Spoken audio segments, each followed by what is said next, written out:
You're inside the Mom Stuff Coffee Shop, a podcast dedicated to helping you get back up again, turning your pain into power, turning your trauma into triumph. I am your host, KK Smith, and I find joy in helping you get back up again. This podcast holds a space for you to grow, heal, and connect like you never have before. So grab your coffee and step inside the Mom Stuff Coffee Shop. Don't forget to grab your free Mindset Shift guide this month, anywhere you're listening to this podcast. Today, friends, we're joined by Patrick Monette, and he's a licensed mental health counselor. Welcome to the show. Thank you. I'm so happy to be here. It's an honor. So tell our listeners a little bit about yourself and what do you do? Okay, so I'm located in Northern New York. I'm a mental health counselor, and I am in private practice, and I specialize in working with people who struggle with a variety of different issues, from addiction to general mental health to complex trauma. And I also specialize in working with couples in relationships. Wonderful. So what I really want to know is I wanted to talk about relationships in general and how can we build better relationships and how do we keep blowing up our relationships. So there are people listening that have had a hard time in relationships, whether that is in friendships with their coworkers. How do we establish strong relationships? First, let's go over that. The first thing, and I do have to apologize, my dog might bark, but she's just protecting us, so I apologize if she starts barking in your show. The joys of working from home.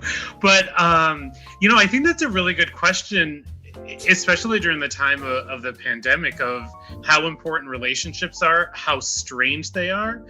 And one of the things that I have constantly learned and constantly working on is how to improve human interactions. Mm-hmm. And I think, I don't want to sound like a cheesy greeting card, but the first thing is you have to get to know yourself. Mm-hmm. You have to build a relationship with yourself. And I look at it as you have to really know yourself, the good, bad, the ugly, and the wonderful. Mm-hmm. And one of the things that I've learned in working with different people is that we all have different communication styles. We all have different needs. When I'm working with a couple, it's really interesting because you can see two people who really love each other. And by the time they get into my office, they've gone through one or numerous types of injuries that have really done some damage to their emotional connection, which then blossoms into their communication issues. Mm-hmm. And being able to just really slow down the train, because most of the time, they're really trying to get on the same page. They're just saying it in different ways. Mm-hmm. And, learning that we all have our own language, but we just have to make sure that we're actually hearing the other person and seeing if we're actually connecting and hearing each other. Does that make sense? Yes. So I did a show about the 5 love languages by Dr. Gary Chapman. And You are so right about understanding each other, but more importantly, understanding ourselves and understanding our triggers and what makes us pop off. So what do you say to clients that have a tendency to just, like I said earlier, blow up their relationships? I really would look at what are the patterns, what's happening, because we're creatures of habit. So normally we repeat our behaviors until we change them. So if I'm talking to someone who keeps blowing up in these relationships, I'd kind of want to know what they're looking for. Mm-hmm. Are they setting up for, destruction in the relationships? Are they testing their partner of, I'm going to show you how awful I can be and I'm going to test you to see if you can handle this? Mm-hmm. Or is there another side of the spectrum? Is there really unresolved or untreated trauma that's maybe just playing out in the relationship? It's never black and white. It's a spectrum of components that contribute to different behaviors. Now, how does unresolved trauma come into a perfect relationship, say a marriage and couples that you have seen? It all depends on the type of trauma, but when there's unresolved trauma, it's sort of, the way I explain it, is it's stuck in one part of your brain. And usually it's subconscious, or it's hidden, or we've pushed it away, or we've tried to muscle our way through it and try to just live our lives the healthiest they can. But sometimes that trauma perceives things that aren't threats as threats. So if I have unresolved trauma and my partner is saying something to me, or a tone of voice, or a word, or saying something, it kind of lights up all of those memories of trauma. And then my body just goes into fight or flight mode, right? And how many times, do we all know couples who say, yeah, we got into an argument and I don't even know what we were really fighting about. Right. I think it's so important, the fight or flight. And I want you to talk about that, how people fly into fight or flight, because fight or flight can also be where fighting is not always physical. It's words, it's demeaning, it's condescending, it's attacking. It's attacking. So can you talk about that? Yeah, and definitely. Tell our listeners about the part of our brain that goes into fight or flight, and then there's and digest. Yeah, and of course, and the one thing I look at it too is when people do that, it's so easy to judge people when they go into those zones. But what I feel like I try to do with my people is knowing, all right, there's the behavior here. Underneath that behavior is someone in pain. So if someone's raging out or angry or scared or shutting down or numbing out, there's pain there. It's just we all have developed different coping skills of how to manage our pain in order to survive in a really chaotic and a really stressful, scary world, right? So when I'm working with someone and I'm explaining to them about trauma, I try to keep it, as vanilla as possible because I don't specialize. I'm not a biochemical, I don't know all the fancy terms, but I know the gist of it. So when we're in our rational thinking, that's the front part of our brain, right? The prefrontal cortex, where we can do analysis, we can do, all right, we need to go to the grocery store, we need to do this, we can make decisions. When our brain perceives something as a threat, the blood flow starts changing from the front of the brain to the back of the brain, where all of our survival skills are. So that's why sometimes people don't understand why they react a certain way, because it's instinctual. Yeah. So it's sort of like, the safety system of our brain is saying, danger, danger, danger, shut down, protect, and get ready for survival mode. Armor up. Yeah. And of course, if you've been through trauma, if you've been hurt, if you've been violated, if there's been violence, if there's been abandonment and neglect, your brain holds on to those memories to say, we never want to go through this again. So we're going to put everything into this category of bad. So let's say we fast forward to an issue with a partner, and the partner says something sarcastically or aggressively. All of a sudden, all of those bad memories that are in that category of bad are put on alert, and it's go time. It's on like Donkey Kong. And then but what people don't realize, I think sometimes, is we need that fight or flight, because is what keeps us alive. If there ever is someone, a threat, or someone's coming to hurt us, we want to know that we can protect ourselves. The problem with unresolved trauma is that the gauge goes from 0 to 100 in a nanosecond. Can one ever get out of that because they were predisposed to trauma? Can one truly have ways to stop going from 0 to 100, maybe 0 to 5, and then calm down, come back to the prefrontal cortex? Yeah. What types of things can people do? And that's where enters good therapy. Okay. And good support. And good supports, education, and also the first, and this is what's so hard, is acknowledging that the trauma happened.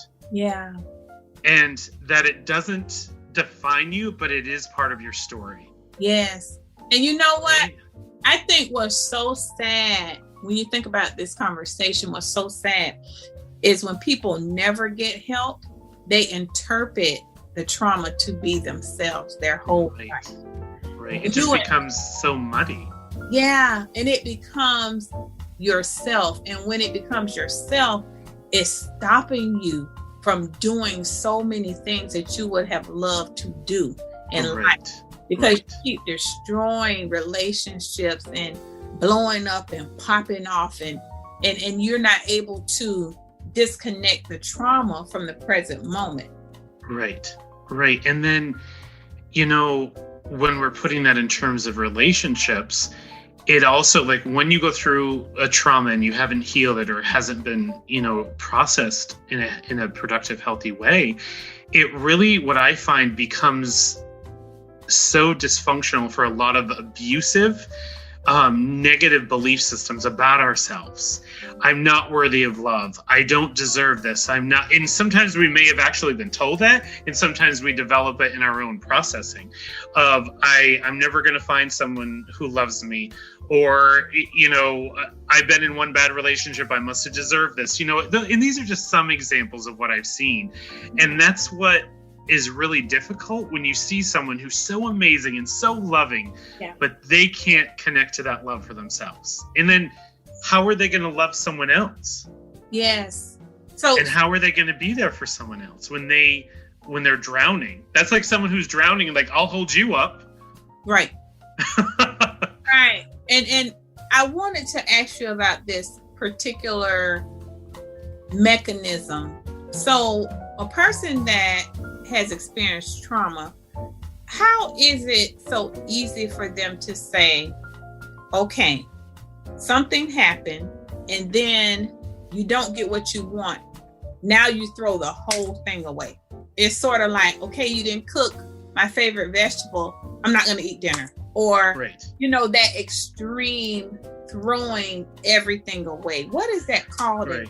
How is that triggered? Usually what I would say, if someone had such a strong reaction to that, is that they've probably gone through a lot of pain and a lot of trauma. So it isn't just one event. It's like a Christmas tree. You know, all the lights on a Christmas tree when they're lit up, when that need wasn't met, instead of them being able to articulate that and communicate that to the person, to their partner, that trauma tree is just lit up. Mm-hmm. And all of those memories of neglect, abuse, abandonment, unfulfillment floods the person's brain. Mm-hmm. And they think, here it is, just another one, and I'm just going to walk away. Because I'd rather walk away and hurt now than invest more of this and become more vulnerable and possibly endure more pain down the road. Mm. So it becomes sort of like the extreme of, you know, self-preservation in a way, but it's like trying to drive in a torrential storm of rain, right? Or I'm sorry, I'm from New York, so we get a lot of snow. So it's like trying to drive in a snowstorm without windshield wipers, without you know, lights on the car and everything to keep us safe. It's instinctual, but sometimes it doesn't mean it's logical or healthy. So we go into that, shit, this is dangerous, I need to get out. Wow. Now, how is that different from being spoiled? So you could have a child that doesn't get what they want, and they'll say, I don't want it at all. Just put it all back. No, I don't want. So how is that different from a person that has experienced trauma and they're willing to throw the relationship out? Okay, you didn't come to my party. Oh, right. Okay, forget you. Okay, you're off the island. Forget you. You didn't call me last week. Forget you. So how is that? Is that different from being spoiled, and how so? Yeah, because I think when we're talking about trauma, you know, in the actual definition of trauma is wound. Mm-hmm. And I think if we if we change the word trauma to wounds, mm-hmm. more and more people would be able to say, oh, wait, I do have trauma. Yeah. Yeah. It brings this really beautiful normalization to the word trauma. Yeah. Instead of just thinking trauma is only for these big pieces, it's like, wow, I've gone through a lot in my life. I do have some injuries here. Right. When we're talking about spoiled children, that's more of a behavioral reaction for control in my experience. Okay. So I'm testing you. You know, like kind of like when a little kid has the tantrum. Yeah. If I have this tantrum, I'm testing you to push you to make you want to give me what I want so the tantrum will end. Okay. And some parents, they do I think parents are amazing because they're taking on more stress than I think anyone can imagine, being a parent and being responsible for one or numerous little ones. And being able to say, oh, no, this isn't what we do. Yeah. And that's when the parent has to intervene and validate the child's emotions, Yeah. But then also teach them, but that's not how we communicate, and that's not how we treat people. We don't threaten them. Right. We don't just vote them off the island because they're not giving us what we want. And there is a huge difference between needs and wants. Yes. So I think I hear you say the child is vying for control, where the person in trauma is willing to just give it all back. Just take it because it looks like pain. It looks like I cannot. Survival. I have to walk away from this. But the child is doing it for complete control over the right. And I would say, based on if the child doesn't have any trauma, but being able to look at it and say, it's how they test boundaries. Okay. And people in trauma probably can also be manipulative subconsciously without even realizing that, to gain control, because I'm quite sure in relationships that they're willing to throw the whole relationship away. The partner is like, oh, no, what do you want me to do? Right. So I put it in terms, in my mind, a little bit more about survival. Yeah, because it's a lot of it's subconscious, so the person may not always know why they're doing. They're just, and it also depends on what their education is. When I'm working with couples, for example, one of the questions that I ask them is, who taught you about conflict resolution growing up? Who taught you how to apologize? Who taught you about forgiveness? So give us some gems on that, on conflict resolution and forgiveness. How can you walk us through some quick tips on conflict resolution? The first thing is being able to identify what is it that you actually want to obtain in this situation. Is it plausible? Is it something, where's the negotiation? Is there, and are you being heard? And is the person you're involved with being heard? And that's where it's really difficult, because we're talking about a plethora of different types of relationships. Is this professional? Is it platonic? Is it family? Is it romantic? If I'm having a conflict with someone and I don't care about the relationship, I'm not going to be as invested. If there's something where, if it's a job and I want to do well, I'm going to try to figure out, how are we miscommunicating? What is the problem here? Where, I don't know if you ever played it when you were little, that telephone game where you would, you'd line up in school. I remember this, and there was like 20 of us. And by the time you start with one person, at the end, it's a completely different story. Yes. And I think a secret. Our teacher, a second grade teacher, Mr. Richardson, lined everybody up on this wall, and he told one person a secret. And by the time it got all the way down, it was totally different. Yes. And so when we've gone through hardships, when we've been hurt, when we've hurt people, we almost have this conversation where it goes through this telephone game, and we're not even actually hearing what the person is saying. Yes. And so what I try to do is, if I'm teaching conflict resolution, it's let's separate the content, the emotion, and the need. Because sometimes the emotion, that doesn't really have a place in some of the situations, right? Like, if I'm raging, being rageful towards my partner or my boss isn't really going to be productive. Right? But being rageful means, there's a need here, and I got to figure out what that is. Yeah. Because if I'm in rage, I'm in pain, I'm angry, I'm defensive, I'm protective, I'm probably not communicating the most efficiently. At least when I'm angry, I know my communication skills kind of go out the window until I calm myself down a bit. But being able to figure out, I use this analogy, it's kind of like dancing. Do I want to pull this person closer to me, or do I want to kick them off the dance floor? And if I'm doing that without listening to them, and this is one of the things too that's really hard is acknowledging when we're wrong is really tricky. Really tricky. It is, because it requires you to be comfortable with the uncomfortable. You're very, very vulnerable at that stage. And, you know, somebody could either annihilate you or say, let's talk about this, you know. But you have to be ready for either one.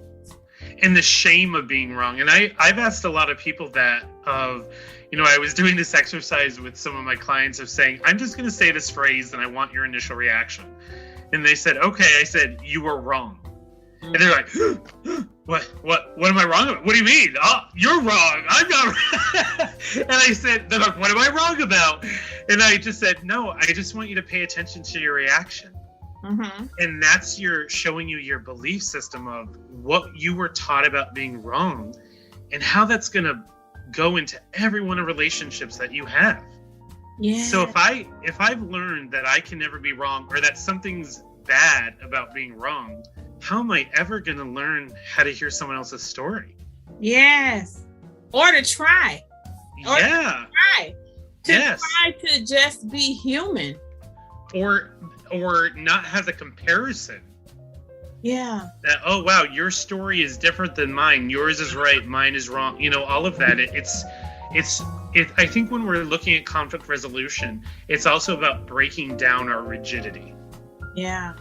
And learning how to be being a little bit more vulnerable in a healthy way, and being able to figure out, you know, especially let's put it in terms of a romantic relationship. This is a person that I'm saying I care about. And maybe I was wrong in this conversation. Maybe we both were wrong.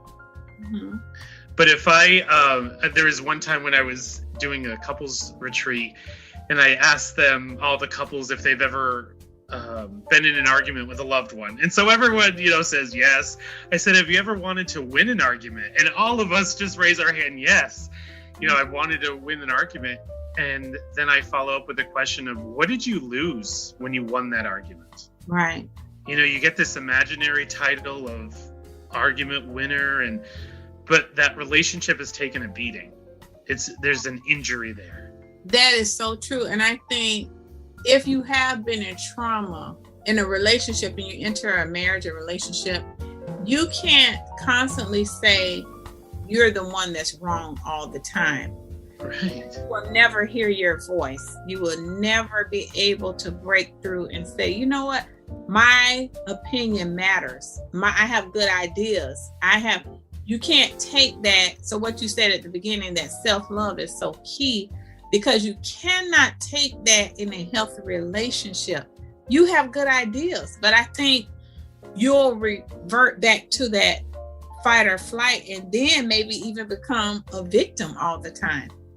Right. And also, is it that you're wrong or different? And then how are we seeing differences, right? Yeah. And then we compare that, and then we're always going to end up on Isolation Island, because no one has walked our shoes. We can have similar experiences, but if I'm constantly obliterating anyone who's different than me, I'm going to be a lonely guy. Or right? Oh, yeah. Yeah, because you can be an island. You know, when you're in trauma, you can really be on an island by yourself. If anything looks different, you're in fight or flight. Oh, right. It could be dangerous. Yeah, it's dangerous. It's different, but it's really, I think, life trying to wake you up to be more open. Well, and to show you what needs to be healed. Yeah, what needs to be done. So yes. In us, showing us, tapping us, because I always say this, triggers are always, hey, work on this. I'm here. Yes. Talk about that a little bit. Well, it's the way, you know, a lot of times people, when they start using the word trigger, they think they're supposed to avoid trigger, like avoiding like a landmine. You know, oh my gosh, we got to avoid a trigger. We got to avoid it, avoid. But I'm much along the same page as you are of, oh no, this is showing me where my pain is. That means I can go there and do some work.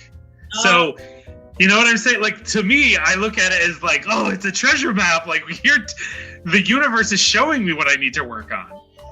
And you know what? I just learned that about 10 years ago. I didn't always know that. And I'm almost 50. I didn't always know that the trigger was not you.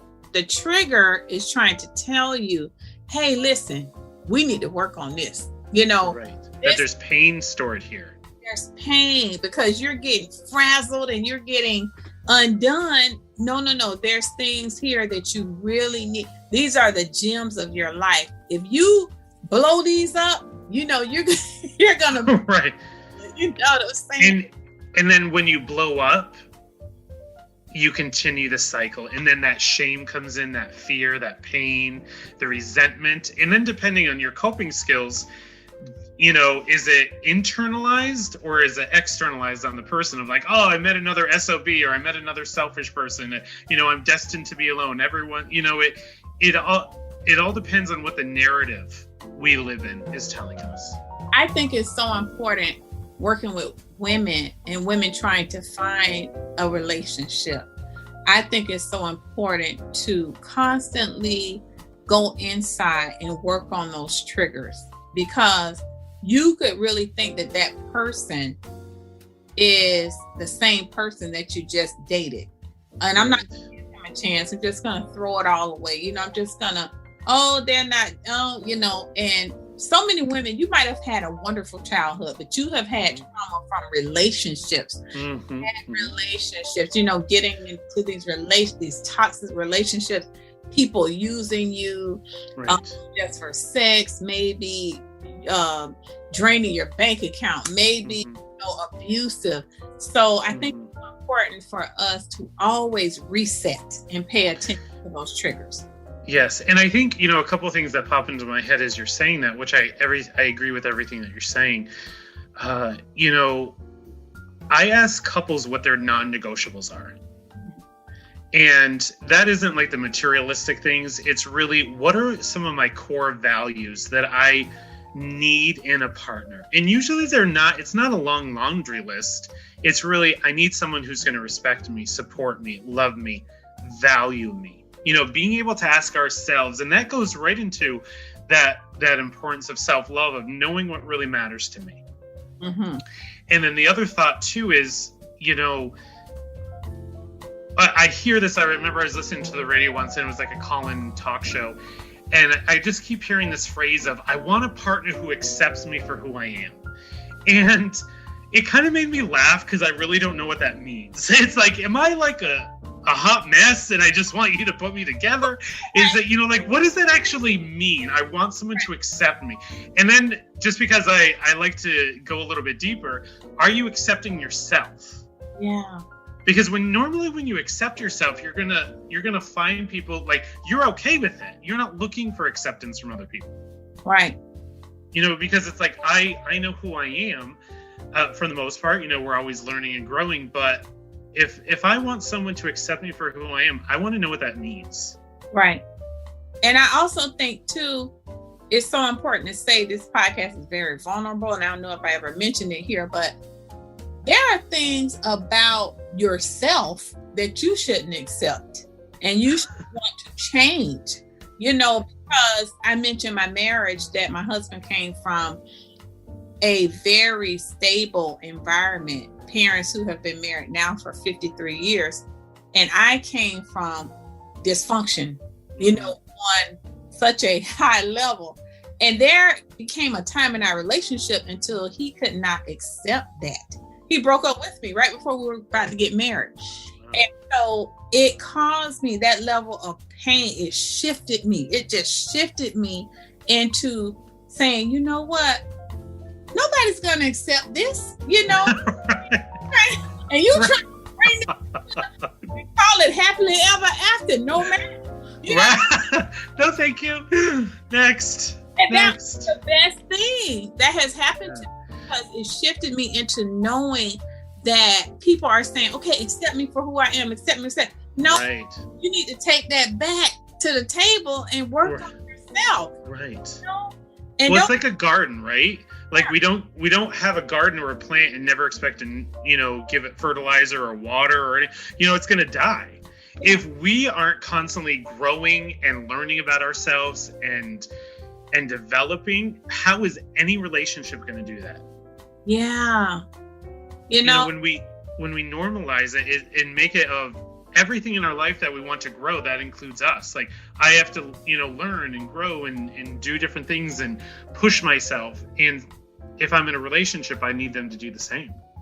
Right. And I don't think that you should be able to force someone to deal with that and say, okay, deal with me as I am, whatever, just deal with me.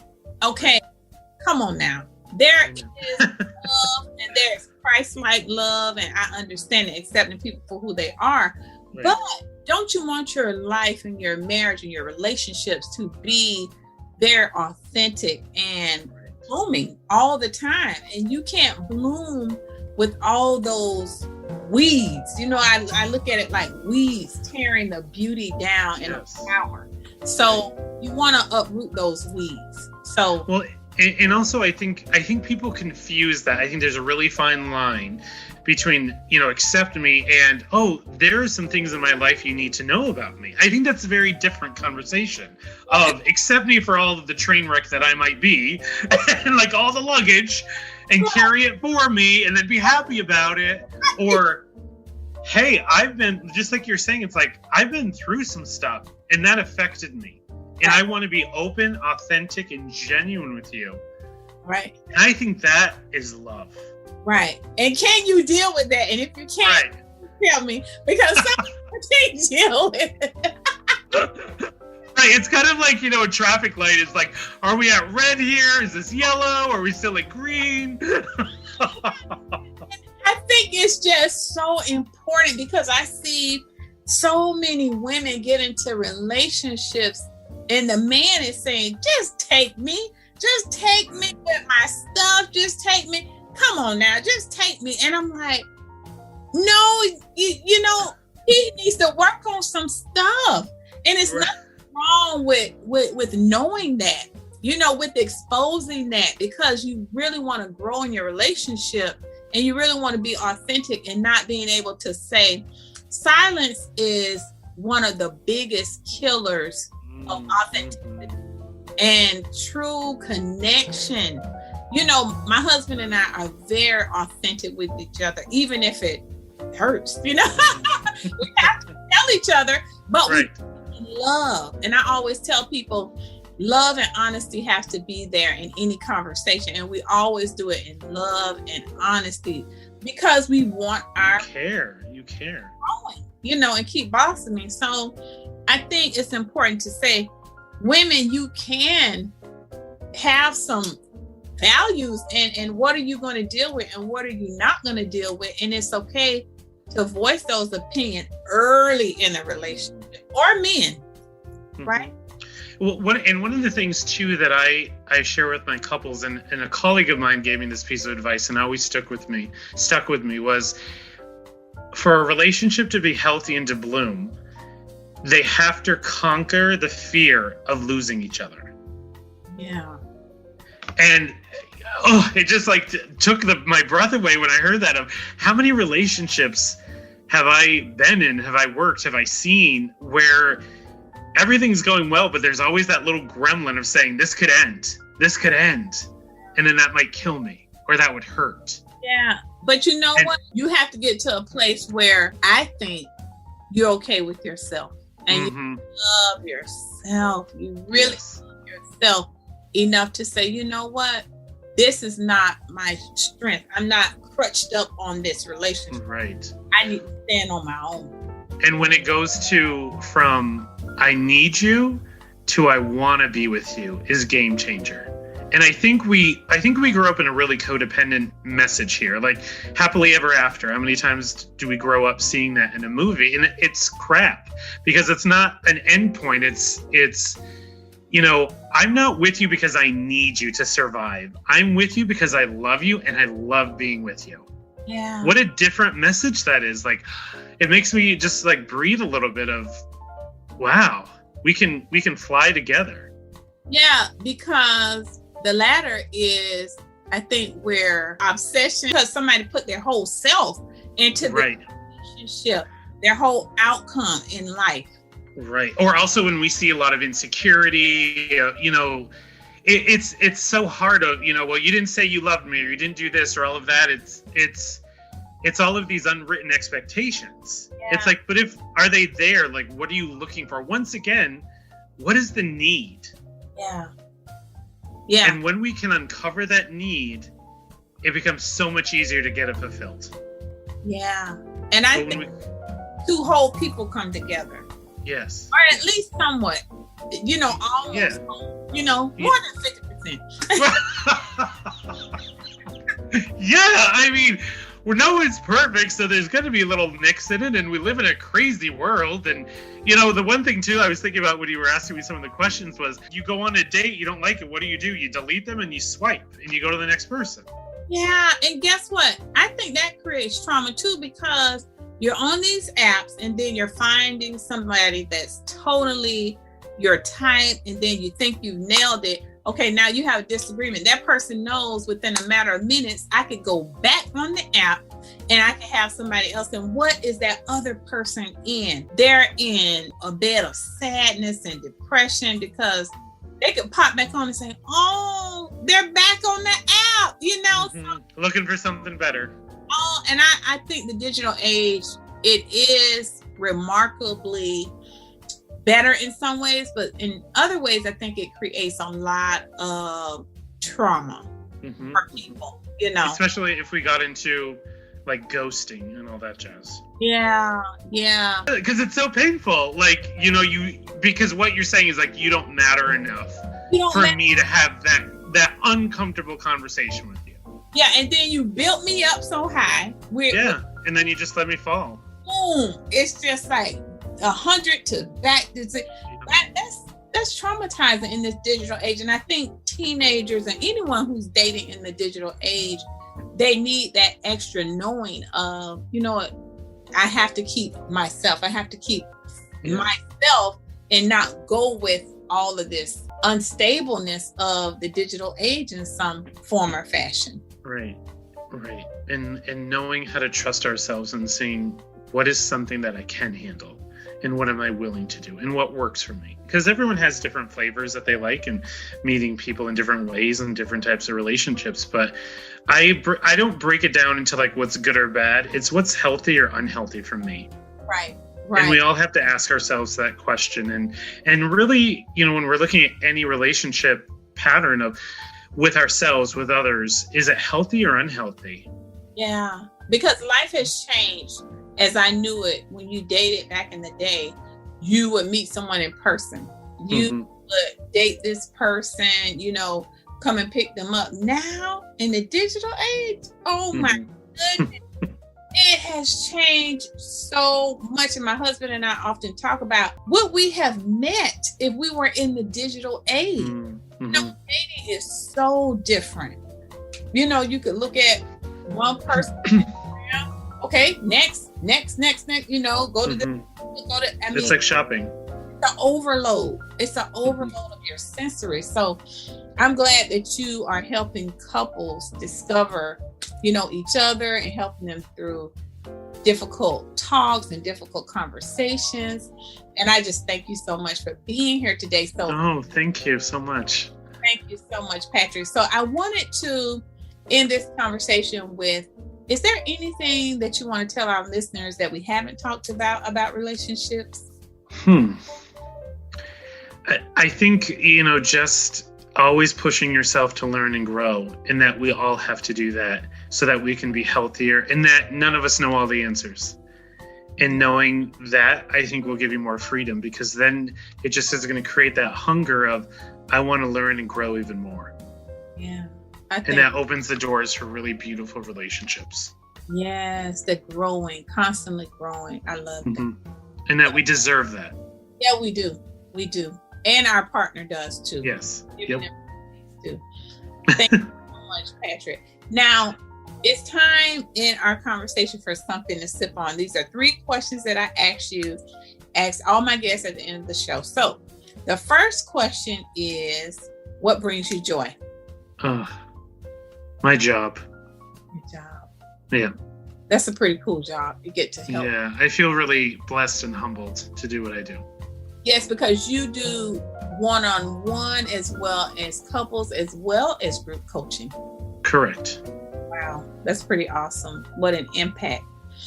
And the next question I have is, what are you working on in your life right now?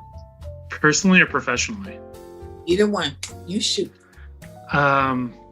Balance between work and my own off time has been hard, especially with the pandemic.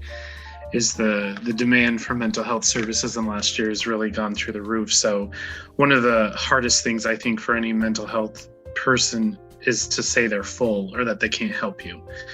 But then if we're burnt out, we can't help anyone. So that's been something I'm really trying to work on. Exactly. And I could imagine that because this is something that you absolutely love to do too, and you Right. want to help your clients. Right. Yeah. So my last question is, what has been your greatest life lesson? That I'm worthy of forgiveness. And I'm going to make mistakes, but I just have to get back up and keep going. That's wonderful. Thank you so much, Patrick. Thank you for having me here. It's been amazing. Thank you. Tell our guests how they can get in touch with you. So I'm on all the social media platforms. So Monette Counseling Services. In my website, Patrick Monette, MONETTE.com. You can go and I'm on YouTube. I have my own podcast, Friday Night Feels. I use Instagram and Facebook so people can connect, and I love meeting people from all over. Okay, wonderful. So we're going to list everything about Patrick in the show notes anywhere you're listening to this podcast. Awesome. Thank you so much. I'll come back on the show too because he is just awesome. Oh, thanks. I would love to. Thank you so much. Thanks. So friends, I hope today's episode was food for your soul and fuel for your life. You can go to anywhere you're listening to this podcast and find out more on our guests. Please rate, share, subscribe to this podcast on any platform. I am your host, KK Smith. And remember, you can always celebrate wins and get back up again inside the Mom Stuff Coffee Shop.